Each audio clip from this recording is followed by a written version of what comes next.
여자를 흥분시키고 남자의 물건을 쪼그라뜨린 에페드라의 비극적 역사. 에페드라는 마왕이라고도 불리는 식물이나 그 추출물로 기관지 확장, 혈관 수축, 식욕 억제 및 체중 감소 효과가 있습니다. 과거에는 이런 효능으로 기관지 확장제, 비충혈 개선제, 다이어트 보충제로 널리 사용되었으나 사망, 심장마비, 뇌졸중 등 심각한 부작용이 보고되어 현재는 많은 국가에서 시판이 금지되었습니다. 그런 에페드라는 세계를 정복한 관목이라고도 불리는데, 에페드라 비리디스는 많은 명성을 누리지 못했지만 중국에 있는 그것의 사촌은 제국을 탄생시켰습니다. 바로 에페드라 시니카가 그것으로 흔히 마왕이라고 불리는 것인데, 중국인들은 이 마왕을 5000년 이상 약으로 사용했습니다. 전통의학에서 마왕은 여성들의 생리불순에 사용되는데, 마왕은 자궁수축을 유발해서 자연유산이 될 수도 있기 때문에 임신한 여성들은 피해야 합니다. 마왕은 저급한 다이어트 알약의 경우 간을 죽이는 ECA 조합과는 달리 궁합이 맞는 재료와 결합되어 오랫동안 사용된 역사를 갖고 있습니다. BC 2800년경에 쓰인 것으로 보이는 중국 최초의 약물학 전문 서적인 신농본초경에서는 그것이 계피, 살구, 감초와 함께 사용되면 머리와 목 뒤의 통증과 뻣뻣함, 열, 관절염, 맥박 문제, 무한증의 치료에 유용하다고 합니다.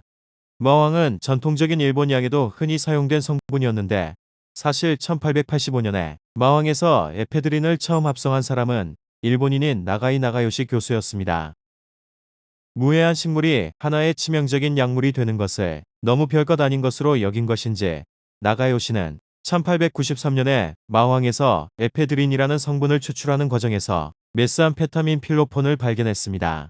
그리고 악명을 떨친 크리스탈 메스필로폰이 얼마 후인 1919년에 세상의 모습을 드러냈는데, 유용한 물질인 에페드라를 자살 특공대가 섭취할 수 있게 만든 책임은 또 다른 일본인인 아키라 오가타에게 있었습니다.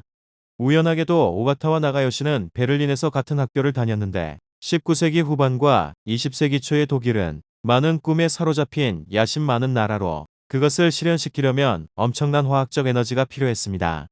2차 세계대전 중에 독일 군대는 페비틴이라 불리는 작은 메스 알약을 독일 군인들에게 보급하기 시작했는데, 페비틴은 2차 대전 때 히틀러가 필로폰, 즉 메스암페타민의 일종인 페비틴을 생산토록 해서 군인들에게 공급했습니다.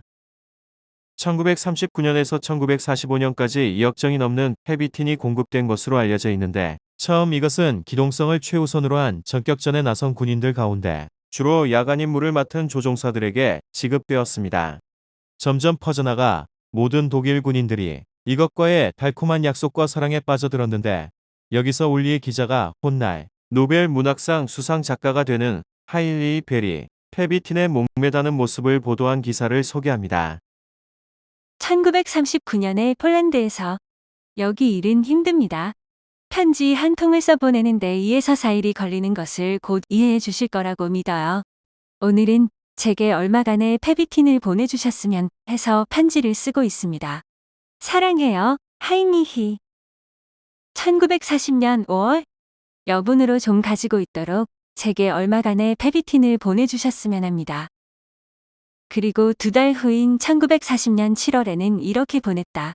가능하다면 페비틴을 조금만 더 보내주세요.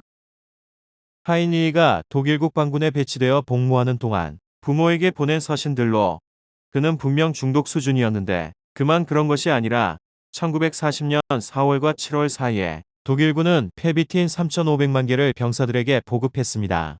공포에 질린 의사들이 메스의 시중 유출을 제대로 규제하기 시작한 것은 1940년 이후였지만, 러시아와의 전쟁은 이런 알약에 대한 새로운 수요를 탄생시켰습니다. 나치 독일이 참패할 즈음에 독일 과학자들은 메스, 코카인, 모르핀의 혼합으로 만든 슈퍼 알약을 실험했는데, 물론 메스가 나치의 잔혹 행위에 어떤 효과를 미쳤는지 정확히 판단하기는 어렵습니다. 독일은 술 등을 보상 차원에서 자주 군대에 보급해 모든 악행에 대한 책임을 메스에게만 떠넘기는 것은 불공평할지도 모르지만, 불안한 젊은이들에게 메스를 주는 것은 끝없는 위험으로 내모는 것이었습니다. 페비틴보다 아돌프 히틀러가 매우 선호한 약물인 메스가 더 큰 문제였던 사례가 있는데, 히틀러는 1942년부터는 알약으로 먹는 대신에 개인 주치의가 매일 메스암페타민 주사를 놓았습니다. 독재자가 이 혈관 주사를 맞아야만 취할 수 있었기 때문으로 전쟁이 독일의 등을 돌리자 메스는 당연히 히틀러의 안정에 도움이 되지 않았지만 군인들에게는 도움이 되었을지도 모릅니다. 1940년대와 1950년대에 미국에서 이루어진 메스암페타민 연구에 따르면 그것은 피실험자들의 정신적 노동의 5% 향상을 가져온 것으로 나타났습니다. 그것은 반응 시간과 손과 눈의 일체화를 개선시켰고 수면을 박탈당한 피실험자들이 각성 상태를 유지하는 데 도움을 주었는데 메스는 그에 걸맞는 많은 오명을 얻었지만 정말 효과가 없지는 않았다는 것이 문제였습니다. 에페드라는 자신의 이름에 몇 가지 오점을 더 남겼는데 히틀러가 마지막 메스 주사를 맞은 지 10여 년이 지난 후에 에페드라가 민첩성과 반사신경 개선에 도움이 된다며 운동선수들 사이에서 인기를 얻기 시작했습니다.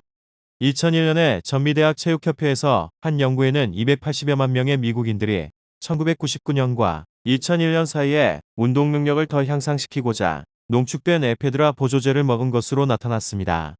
어떤 전쟁 범죄로 이어진 것이 아니라 대수롭지 않게 여길지 모르지만 많은 사람들이 죽었는데 100명 이상이 죽고 난 후인 2003년에 부시 행정부는 에페드라 보조제를 금지시켰습니다. 그렇다고 약을 구하는 것이 불가능한 것은 아니라서 불법 스테로이드제도 대수롭지 않게 복용하는 보디빌더들이 두 번 생각할 것도 없이 에페드린을 복용했고 아차 싶었을지도 모릅니다. 구글에 에페드라 딕을 검색해보면 에페드린이 그들의 페니스를 쪼그라들게 하거나 허물허물하게 하지 않을까 걱정하는 남자들의 글이 수없이 올라와 있는 것을 볼 수 있습니다. 에페드라와 페니스 사이의 상호작용에 대한 과학적 검증은 별로 찾아볼 수 없지만 많은 체험적 사례가 올라와 있다는 사실은 서로 궁합이 맞지 않는다는 것을 시사합니다. 그러나 여성의 경우에는 좀 달랐는데 마왕은 오랫동안 최음제로 여겨져 1998년 메스톤과 헤이맨의 연구를 보면 20명의 여자들을 무작위로 택해 블라인드 테스트로 농축된 에페드린 황산염을 복용하게 했습니다. 그 약을 복용하게 하고 에로틱 영화를 보게 한 다음 질파동 진폭을 측정했는데 어려운 말 같지만 여자들의 질에 작은 금속 탐폰을 끼우고 질에 흐르는 혈류를 측정했다는 것을 고상하게 표현한 것입니다. 에페드린을 먹은 여자들은 포르노의 혈류가 상당히 증가된 반응을 보였는데 이것은 물리적으로 측정된 결과로 복용한 후에 정신적으로 더 흥분했는지 여부는 보고되지 않았지만 신체는 마치 그런 것처럼 반응했습니다. 오늘은 여자를 흥분시키고 남자의 물건을 쪼그라뜨린 에페드라의 비극적 역사에 대해 알아보았습니다.